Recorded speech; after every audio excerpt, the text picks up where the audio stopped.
Okay, what's up mga kabiyaya? Ito naman po ulit tayo. Ngayon po ay nandito na po ako sa hotel. Pinag-hotel po muna nila ako dahil may bagyo po rito sa Japan na typhoon. Bukas pa po ako sasampan ng barko. Kaya ito kakain po muna ako mga kabiyaya bago ako matulog. Kasi maaga kailangan ako magising bukas dahil pipikapin ako ng agent ng 7 AM. Okay mga kabaya, kain po muna tayo. Yum yum yum. Ayan po ang pagkain dito sa Japan.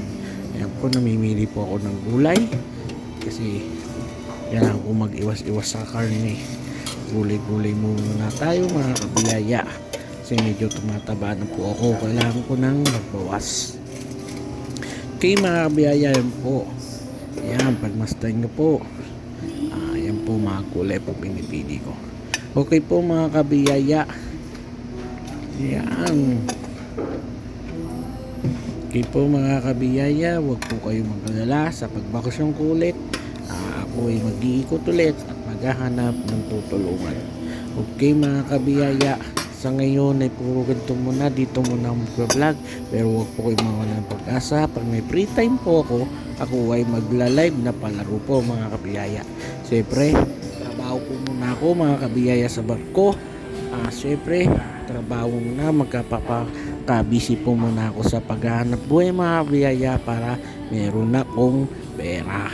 Siyempre, para meron akong may bibigay sa inyo kahit papano na may bigay ng konting biyaya. Okay mga kabiyaya, pagdasal nyo po ako mga biyaya rito. Nandito na po ako sa Japan. Ayan po, kakain na po ako at sabayan nyo po ako kumain. Ayan po mga kabiyaya. Ayan po, yum yum yum. Ito po yung restaurant dito sa hotel. Ito po yung kainan dito sa hotel na pinag-checkan ko. Ayan, dito po ay kakain muna ako bago ako matulog. At syempre, para bukas may lakas ako sa akin pagtatrabaho. Ayan po, kain po tayo. Kakaiba po yung sabaw dito mga kabiyaya. Iba po yung lasa, pero meron silang chicken curry. Siyempre gulay yung ano ko. Ayan mga kabiyaya. Ayan, halos nakakadalawang kuha na ako mga kabiyaya. Ayan po ang ganda ng restaurant dito sa Japan, dito sa hotel. Ano po yan only kuha po yung mga biyaya. 60 minutes kailangan matapos ako kumain. Yan, kahit anong gustong kunin, pwede raw.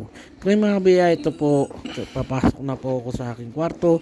At ayan po ang dito sa hotel. Ayan po mga biyaya, papakita ko sa inyo ang kwartong pinagchikayan ko habang nagpapahinga ako para bukas may lakas daw ako sa aking pagtatrabaho. Yan po mga kabiyaya. Yan, nalagay ko po natin yung card para umasindi. Yan, ito po mga biyaya. Yan po ang loob dito. Yan po mga biyaya. Yan po ang ano ng kwarto po ng Japan. Yan po kwarto ng mga Hapon. Okay mga kabiyaya, huwag nyo kalimutan mag-subscribe at i-follow ko at like and share para laging kayo active sa gagawin ko video para masubaybayan nyo lahat ng gagawin ko video.